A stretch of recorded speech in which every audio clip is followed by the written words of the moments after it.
Le sang coulait encore de ma tempe quand j'ai ouvert les yeux pour la dernière fois, ou du moins, c'est ce que je croyais.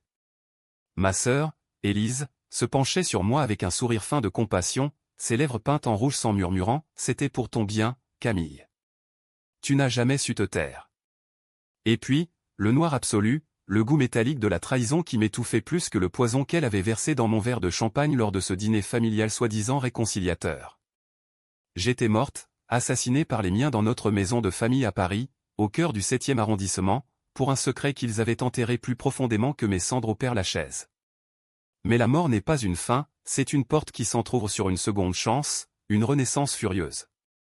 Et là, dans l'écho de ce cri primal qui n'a jamais franchi mes lèvres agonisantes, j'ai senti mon âme se fracasser contre le temps lui-même, me catapultant 20 ans en arrière, dans le corps de la Camille de 25 ans, innocente, confiante, prête à épouser l'homme qui m'avait déjà trahi une fois. Paris, 2005. L'air automnal de la Seine portait encore l'odeur des feuilles mortes et des croissants frais quand je me suis réveillé en sursaut dans mon petit appartement du Marais.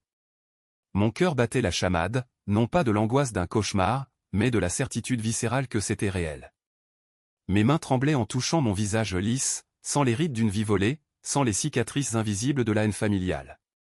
J'ai couru à la salle de bain, allumé la lumière crue, et là, dans le miroir fendillé, j'ai vu moi, la Camille avant la chute.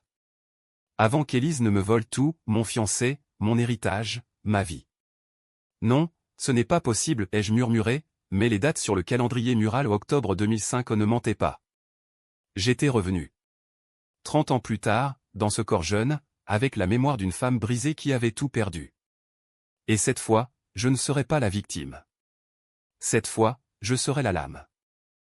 Les premiers jours furent un tourbillon de déni et de rage contenue.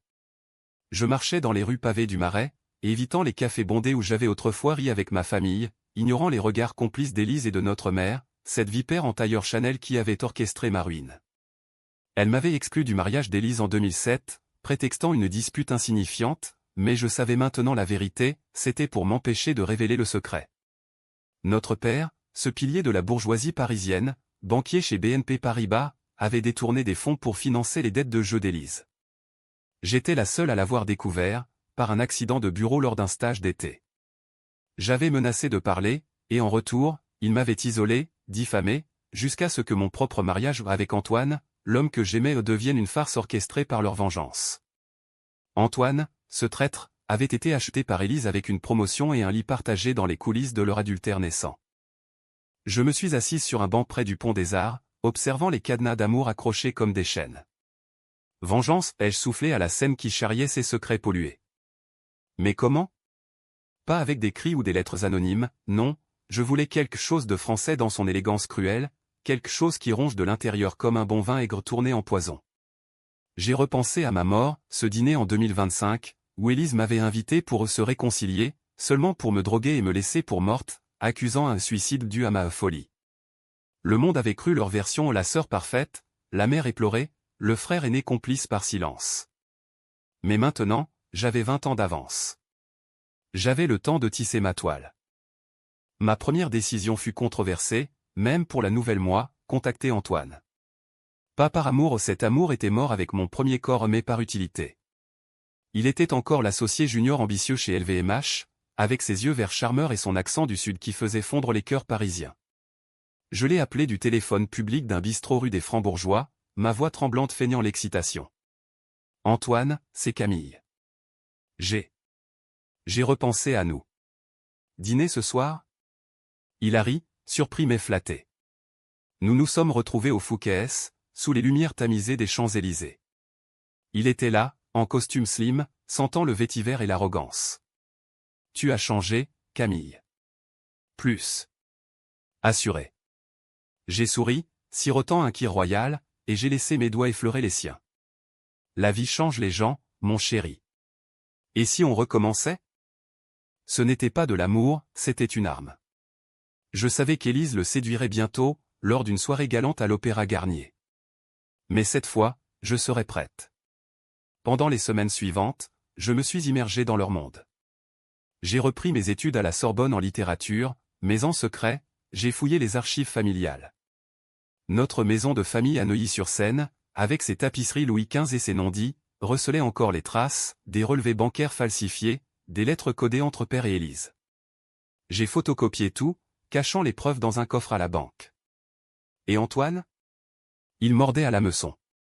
Nos nuits étaient fiévreuses, passionnées, mais dans ma tête, chaque baiser était un clou dans le cercueil de ma sœur. Bientôt, l'invitation arriva, le mariage d'Élise. Pas à moi, bien sûr, où il m'avait déjà exclu subtilement, prétextant un conflit d'agenda pour mon propre engagement.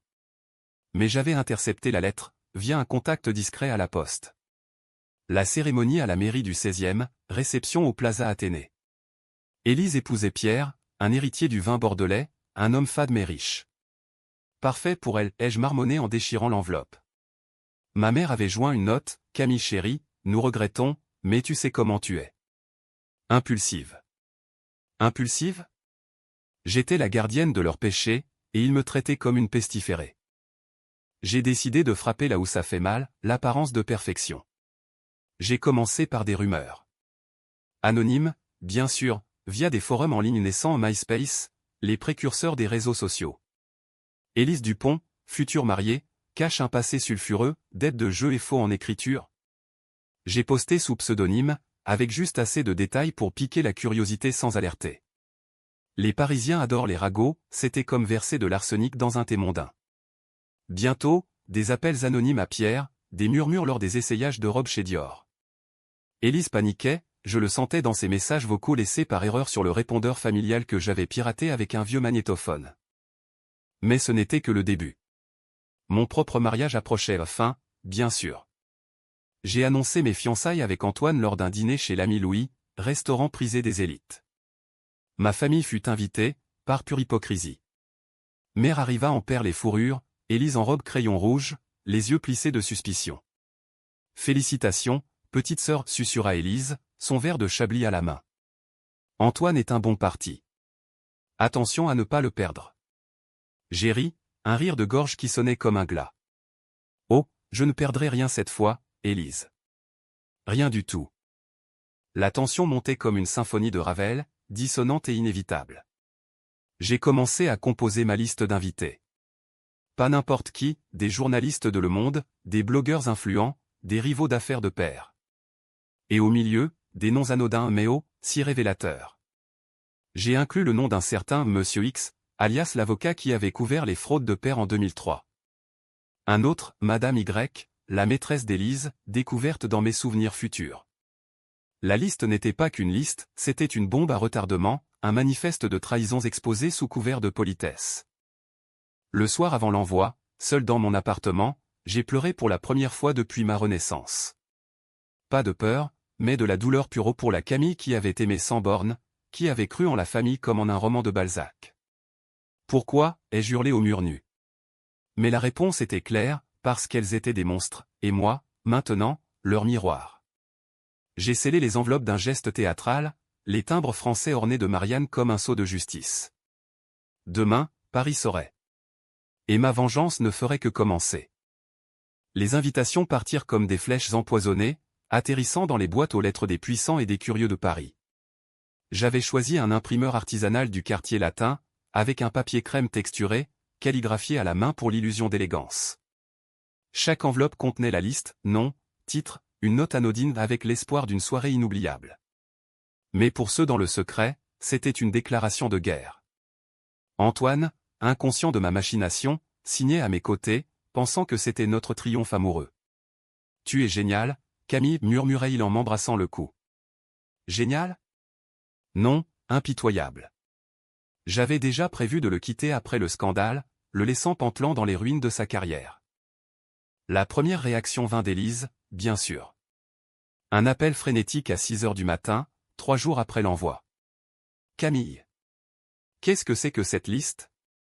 Pierre est furieux et il y a le nom de son concurrent chez Mouette. Et qui est cette Madame Duval? Une pute ou quoi? Sa voix hystérique, avec cet accent snob qu'elle affectait depuis son stage chez Hermès, me fit sourire dans le noir de ma chambre. Élise, chérie, c'est juste ma liste. Des amis, des collègues. Pourquoi, ça te dérange? Elle balbutia, accusa, menaça. Mère est hors d'elle. Tu vas regretter ça, petite garce. Petite garce? Les mots résonnaient comme un écho de ma mort passée. J'ai raccroché doucement, puis j'ai composé le numéro d'un journaliste freelance que j'avais contacté via un café littéraire à Saint-Germain-des-Prés. Monsieur Leclerc? J'ai une histoire pour vous. Sur la famille Dupont. Et une liste qui va faire trembler le tout Paris. Le viral naquit sur les forums obscurs, puis explosa sur les blogs naissants. En 2005, Internet était encore un terrain vierge, mais les ragots voyageaient vite via les chaînes d'email et les intranets des élites. Quelqu'un en moi, sous pseudonyme, avait fuité la liste sur un site de potins parisien, Paris Gossip. Scandale chez les Dupont, la Noive exclue prépare sa revanche.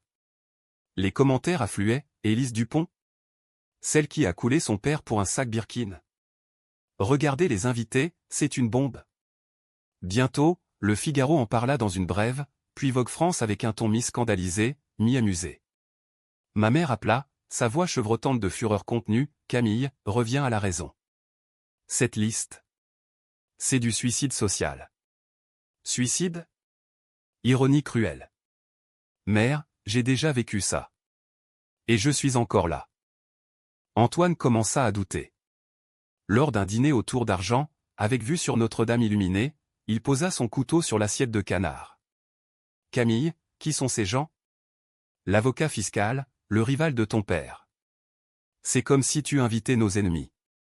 Ses yeux verts, autrefois si tendres, brillaient de suspicion. J'ai incliné la tête, feignant l'innocence. Ce sont des opportunités, mon amour. Paris est un échiquier, il faut jouer avec tous les pions. Il rit nerveusement, mais je vis la graine du doute plantée. Parfait. Élise, de son côté, multipliait les crises, annulation de son essayage final, dispute avec Pierre qui exigeait des explications. J'imaginais sa robe de mariée, ivoire et perles, tachée de larmes de rage. Ma propre préparation au mariage était un théâtre d'ombre. J'ai loué une salle au pavillon Dauphine, sous les arbres du bois de Boulogne, pour un événement intime. Les médias mordaient à l'hameçon, une photographe de Elle demanda un shooting. J'ai posé en robe de dentelle Givenchy, cheveux relevés en chignon victorien, regard fixe comme une médusa moderne. Camille Dupont, la revenante sociale, titra un article. Revenante. Le mot me fit frissonner littéralement. Était-ce un signe? Ma renaissance n'était pas un cadeau des dieux, mais une malédiction que je forgeais en épée. Le twist mineur survint une semaine avant le mariage, père m'invita à un rendez-vous familial dans son bureau de la Défense. La tour BNP, vert et acier, symbolisait sa puissance éphémère. Il était là, cravate Hermès, cheveux grisonnants, mais les yeux fuyants. Assieds-toi, Camille. Cette liste. C'est une erreur juvénile.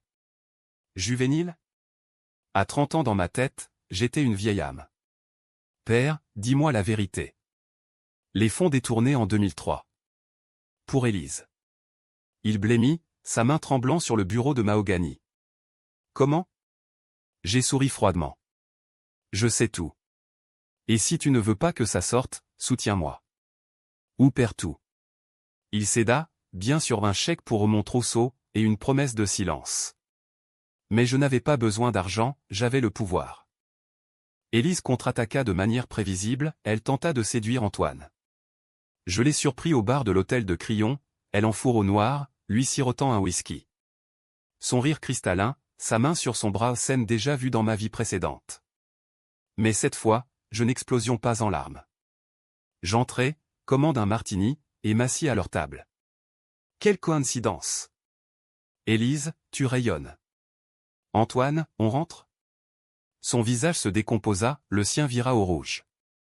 Nous partîmes en silence, et dans la voiture, je murmurai, c'est fini, Antoine. Tu as choisi. Il bafouilla des excuses, mais je descendis seul, le laissant à son destin. Le jour du mariage approchait, et la tension était palpable comme l'orage sur la tour Eiffel. Les RSVPS affluaient, 80% des invités confirmés, y compris les vipères que j'avais invités pour leur venin. Mère envoya une lettre, tu nous déshonores. Déshonoré? Il m'avait tué. J'ai brûlé la lettre dans l'évier, les flammes dansant comme des démons libérés. Et au milieu de cette tempête, un appel inattendu, Pierre, le fiancé d'Élise. Camille, j'ai vu la liste. Et les rumeurs. Est-ce vrai pour Élise? Sa voix brisée, un accent bordelais traînant. J'hésitais ou une seconde de pitié. Non. Absolument, Pierre. Sauve-toi pendant qu'il est temps. Il raccrocha, et j'imaginais le chaos, annulation imminente. Mais la vraie tempête couvait. J'avais un allié secret, mon frère aîné, Lucien, le silencieux. Dans ma vie passée, il avait fermé les yeux, cette fois, je l'avais contacté via un email codé. Rejoins-moi, ou perds ta part. Il vint, pâle, dans un café du canal Saint-Martin. Camille, qu'est-ce que tu fabriques? Je lui montrai les preuves, dossier, enregistrement. La vérité, Lucien. Où je la balance? Il pleura aux larmes d'un homme brisé par le silence familial. Je témoignerai. Allié gagné. La toile se resserrait. Paris bruissait de mon nom. Des cocktails aux terrasses de la place Vendôme, on chuchotait, la Dupont exclut qui contre-attaque. Élise, acculée, tenta l'ultime, un message vocal, suppliant. Sœur, arrête. Pour l'enfance, pour maman. Enfance? Nos jeux dans le jardin de Neuilly, avant que l'ambition ne pourrisse tout. J'effaçai le message. Pas de quartier. Le matin du grand jour, je me préparais seul, robe blanche flottant comme un linceul. La liste était virale maintenant partagée sur les premiers réseaux, téléchargée des milliers de fois. Libération titrait « Le mariage revanche, scandale ou justice ?» Justice? Peut-être. Ou pure vengeance. Antoine n'apparut pas, Élise non plus. Mais les invités, eux, affluèrent, journalistes, rivaux, fantômes du passé. Et au milieu de la salle, sous les lustres cristallins, je pris le micro. Mesdames, messieurs, bienvenue à mon triomphe. La salle du pavillon Dauphine vibrait d'une énergie électrique, comme si Paris entier retenait son souffle. Les chaises en velours rouge étaient occupées par un mélange hétéroclite, la crème de la société ou avocats en costume sur mesure, fashionistas en talons aiguilles côtoyant des ombres du passé familial, invités par pure cruauté de ma part.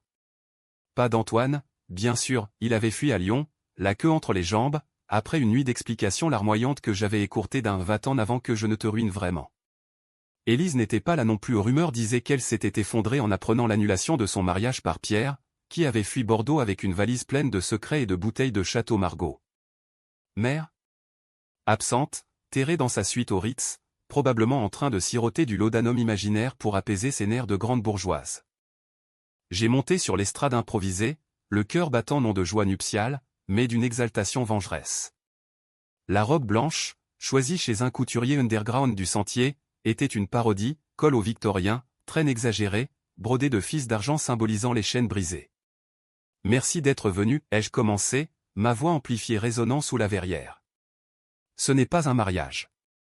C'est une révélation. Des murmures s'élèvent, des flashs crépitent, les journalistes de Paris Match sont aux premières loges. J'ai déroulé la liste sur un écran géant, projeté comme un parchemin digital, non en lettres gothiques, avec annotations subtiles que seuls les initiés comprendraient. Monsieur Bertrand, l'inspecteur des impôts qui a fermé les yeux sur les irrégularités de BNP en 2003. Un hockey collectif. Madame Lefebvre, la conseillère d'Élise lors de ses nuits au casino de Deauville. Le chaos s'installa comme un opéra wagnérien, cris, applaudissements, verres qui tintent nerveusement. Lucien, mon frère repentant, se leva du fond de la salle, visage blême mais déterminé. Camille dit vrai, lança-t-il d'une voix chevrotante. J'ai les preuves. Père a détourné 500 000 € pour couvrir les dettes d'Élise. J'étais complice par silence, mais plus maintenant. Les caméras au Homer, un journaliste cria, Monsieur Dupont, confirmez-vous? Lucien hocha la tête, et je vis une larme couler, rédemption ou folie? Peu importe, c'était mon coup de maître. Dehors, la presse grouillait comme des mouches sur un cadavre. France Soir titrait en urgence, scandale Dupont, la liste fatale expose corruption familiale. Le viral s'emballa, la liste fut partagée sur les portables, via Bluetooth, email frénétique. Paris, ville des lumières et des ombres, dévorait le drame. J'ai quitté la scène au milieu du tumulte, glissant vers les coulisses où un verre de cognac m'attendait. À la santé des traîtres, ai-je toasté seul, le liquide ambré brûlant ma gorge comme le poison d'antan. Les retombées furent immédiates et impitoyables. Père fut suspendu de BNP le soir même, une enquête de la brigade financière s'ouvrit à l'aube. Élise, barricadée dans son appartement haussmannien du 8e, postait des dénis hystériques sur son blog personnel calomnie. Ma sœur est folle.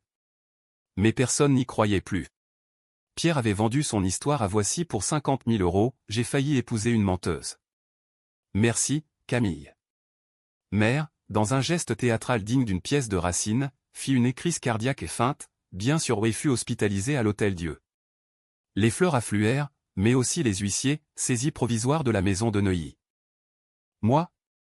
J'étais au centre du cyclone, intouchable.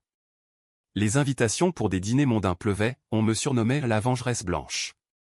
Mais sous la gloire, la tension rongeait. Des nuits sans sommeil, hantées par des flashbacks, le goût du poison, le sourire d'Élise au-dessus de mon corps inerte. Étais-je devenu pire qu'elle? Une décision controversée me tarauda, pardonner à Lucien? Il vint me voir dans un café discret de Belleville, quartier bohème loin des radars familiaux. Camille, je suis désolé. J'ai été lâche. Ses yeux, si semblables aux miens, imploraient. J'hésitais la famille, ce lien maudit. Tu as une chance, Lucien. Aide-moi à finir ça. Il accepta, infiltrer les archives de père pour des preuves irréfutables. Antoine réapparut, pathétique, avec un bouquet de roses fanées. Camille, pardonne-moi. C'était une erreur avec Élise. Erreur? Dans ma vie passée, il avait été son amant pendant des années, complotant ma chute. Je le laissais entrer, le laissais parler, puis, d'un geste calme, je versai son café sur ses genoux. Sors, et ne reviens jamais. Ou la liste inclura ton nom la prochaine fois. Il partit, boitant, et je sentis un frisson de pouvoir addictif, dangereux. Le point de non-retour arriva 2 semaines plus tard, une confrontation avec Élise. Elle m'attendait devant mon immeuble, mascara coulant, manteau de cachemire taché de pluie. Paris pleuvait ce soir-là, un déluge biblique sur les toits en zinc. Salope, cracha-t-elle en m'attrapant le bras. Tu as tout ruiné. Pierre partit, mon nom traîné dans la boue. Ses ongles s'enfoncèrent, rappelant la douleur fantôme de ma mort. Je me dégageai, froide. Tu m'as tué, Élise. En 2025, avec ton champagne empoisonné. Tu te souviens? Non, bien sûr. Mais moi, oui. Elle recula, yeux écarquillés. Quoi?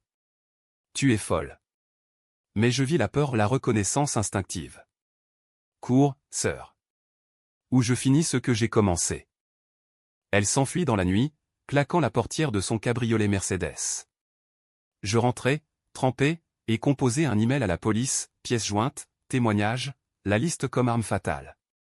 Le lendemain, les menottes cliquetèrent chez père, Élise fut interrogée comme témoin, puis suspecte.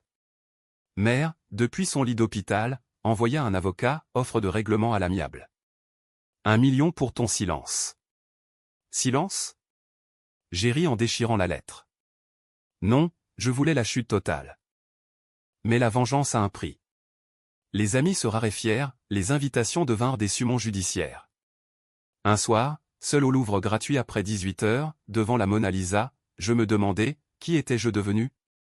La Camille aimante, ou un monstre forgé par la trahison? Un appel de Lucien, j'ai les documents. Mais Camille. Arrête avant qu'il ne soit trop tard. Trop tard? La machine était lancée. Le climax approchait, le procès. Pas le mien, mais le leur. La Cour de justice de Paris, avec ses colonnes néoclassiques, deviendrait mon théâtre final. J'ai préparé mon témoignage, mots aiguisés comme des guillotines. Ils m'ont exclu, trahi, assassiné dans l'âme. Et au fond, un doute, et si la twist finale était ma propre rédemption? Ou ma damnation? Le palais de justice de l'île de la Cité se dressait comme un géant de pierre sous un ciel de plomb, ses gargouilles semblant ricaner des folies humaines. Octobre 2006, 1 an après ma renaissance, et le procès des Dupont battait son plein. J'étais assise au premier rang des parties civiles, vêtue d'un tailleur noir Chanel ou Ironie, volé à la garde-robe d'Élise lors d'une incursion nocturne dans la maison familiale. Les flashs des photographes crépitaient comme des coups de feu, le monde couvrait l'affaire en une, la dynastie déchue, trahison et revanche au cœur de Paris. Père, menotté mais digne en costume 3 pièces, évitait mon regard. Élise, pâle sous son maquillage épais, triturait un mouchoir de soie. Mère, absente pour raison de santé, suivait via un flux vidéo depuis sa clinique privée de la rue de Rivoli. L'avocat général, un homme sec comme un croquant au sucre, déroula les charges, détournement de fonds, faux en écriture, complicité de blanchiment. Tout orchestré pour protéger la prodigue Élise Dupont, au détriment de la cadette, Camille, exclue et diffamée. Des murmures dans la salle, journalistes, curieux, rivaux triomphants. Puis vint mon tour, la barre des témoins, bois patiné par des siècles de mensonges. Je montai, dos droit, voix claire comme la Seine en été. Votre honneur, ma famille m'a non seulement volé financièrement, mais spirituellement. Ils m'ont exclu de leur cercle, de leur amour, pour cacher leurs crimes. Et cette liste d'invitations? Ce n'était pas une vengeance mesquine, mais un cri de justice. Les preuves déferlèrent, relevés bancaires falsifiés, enregistrement de Lucien, sa voix brisée confessant les nuits de poker d'Élise au cercle de l'Union interalliée. Père tenta de nier, c'était pour le bien de la famille. Bien. J'ai croisé son regard, et pour la première fois, j'y vis la peur pas de la loi, mais de moi, la revenante. Élise explosa en larmes théâtrales, Camille est jalouse. Elle a tout inventé pour me détruire. Jalouse? Le jury aux 12 Parisiens ordinaires, avec leurs accents de banlieue et leurs doutes, fronça les sourcils. L'avocat de la défense, un requin de la place Vendôme, contre-attaqua, Mademoiselle Dupont, cette liste virale n'était-elle pas un chantage déguisé? Une décision immorale, controversée même? Immorale? Oui, l'admettre me rongeait. J'ai hésité, un instant de vulnérabilité. Peut-être. Mais la trahison l'était plus encore. La salle retint son souffle, un journaliste nota frénétiquement. Lucien témoigna ensuite, sa voix gagnant en force, j'ai vu Camille changer après. Après un accident. Elle est revenue plus forte. Et nous méritions ça. Accident? Ma mort, voilée en euphémisme. Le juge ajourna pour délibérer, et dehors, la foule hurlait, justice pour Camille. Les jours suivants furent un purgatoire. Paris me célébrait et me condamnait, dîner en mon honneur chez Lasserre, mais aussi des lettres anonymes, monstre familial. Antoine, depuis Lyon, m'envoya un email larmoyant, tu m'as brisé, mais je comprends. Comprendre? Trop tard.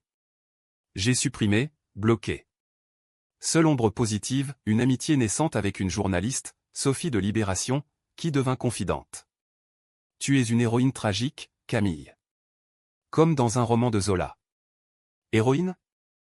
Ou anti-héroïne? Élise tenta un dernier coup bas, une nuit, elle apparut à ma porte, ivre de vodka et de désespoir. Sœur, arrête le procès. Je te rends Antoine, l'héritage au tout. Ses yeux, rougis, imploraient. Je la laissai entrer, par pitié? Ou pour savourer la chute? Assise sur mon canapé usé, nous parlâmes vraiment, pour la première fois depuis des années. Pourquoi m'as-tu haï autant, demandai-je. Elle sanglota, Père t'aimait plus. La parfaite, l'intelligente. Moi, j'étais le bouc émissaire. Révélation, le secret enfoui, la rivalité fraternelle empoisonnée dès l'enfance. J'hésitais à la serrer dans mes bras, un geste de l'ancienne Camille. Mais non. Trop tard, Élise. Tu m'as tué une fois. Cette fois, vis avec ça. Elle partit en titubant, et je verrouillai la porte sur un fantôme.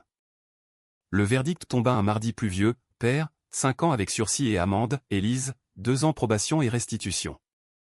Mère, blanchie par son état fragile. Justice imparfaite, mais douce. La presse hurla, la liste gagne. Virale et vindicative. Je sortis du palais sous une averse, micro tendu comme des lances. C'est fini, demanda Sophie. Fini? Ma renaissance ne s'arrêtait pas là. Les mois suivants, je reconstruisis.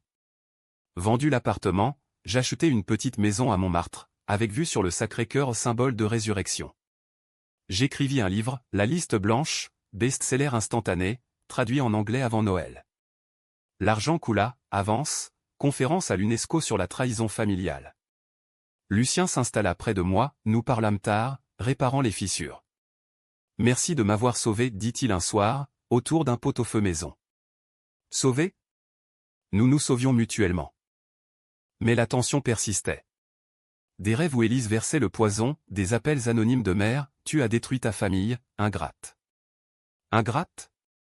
J'ai coupé les ponts, définitivement.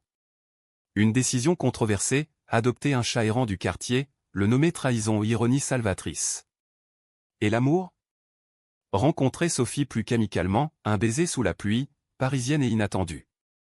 Prête pour une nouvelle liste, murmura-t-elle. Invitée à notre futur, peut-être. Pourtant, le twist couvait. Un matin, un colis anonyme, une fiole vide, étiquetée Champagne 2025. Et une note, je sais ce que tu es. M-mère? Élise? La peur revint, acide. Étais-je vraiment revenu, ou piégé dans un cycle? J'ai brûlé la note, mais le doute s'insinua. Paris changeait, moi aussi. De vengeresse à survivante, peut-être. Mais au fond, la lame restait aiguisée.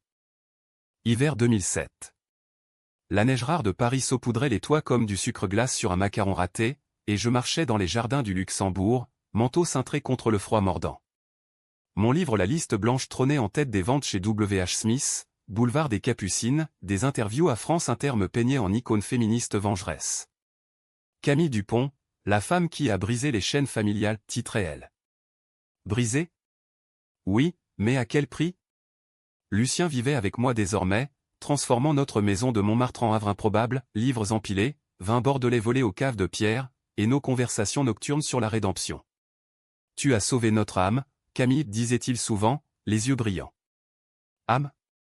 La mienne était un patchwork de cicatrices la mort passée, la renaissance furieuse. Élise purgeait sa probation en thérapie obligatoire, assignée à un appartement modeste à Bastille aux chutes brutales pour l'héritière. Elle m'écrivait, lettre tremblante, confession d'une sœur brisée. J'ai vu un psy. Il dit que je te haïssais parce que je me haïssais. J'en lisais certaines, en brûlais d'autres. Pardon? Pas encore.